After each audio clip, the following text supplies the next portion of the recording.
نقل الإشارة عبد الحميد يضيع. كون يتقدم يسجل. بختي يتقدم يضيع. صعبة الأمور الآن.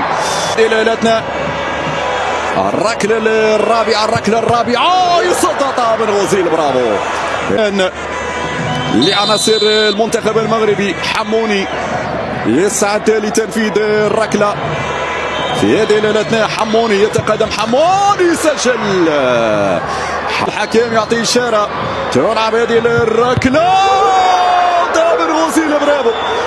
بن غزيل برافو في هذه اللحظات. يتصدى امام ديارة وبالتالي يعود الامل مجددا للمنتخب المغربي. اشاره بودلان يسجل. دومبيا يسجل.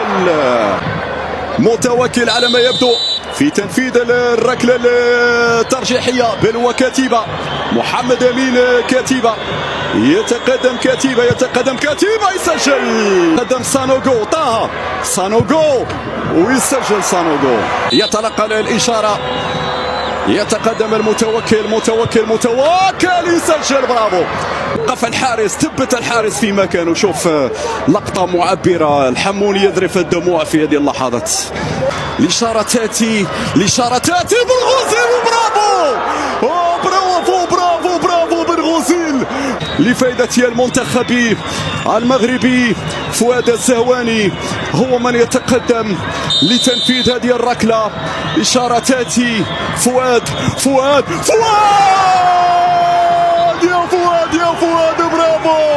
برافو للفتيان، برافو لأشبال الأطلس، برافو سعيد يا شيبة. منتخب يرفع الراس، منتخب أعادنا إلى ذكريات كأس العالم، منتخب أعادنا إلى ذكريات المغرب وإسبانيا. هذا المغرب، هؤلاء أشبال الأطلس على درب وخطى. أكيد السود الأطلس من قطر إلى قسنطينة، من الدوحة إلى قسنطينة. هناك مع ياسين عشنا أجمل اللحظات، وهنا عشنا معك يا بن غزيل أجمل اللحظات.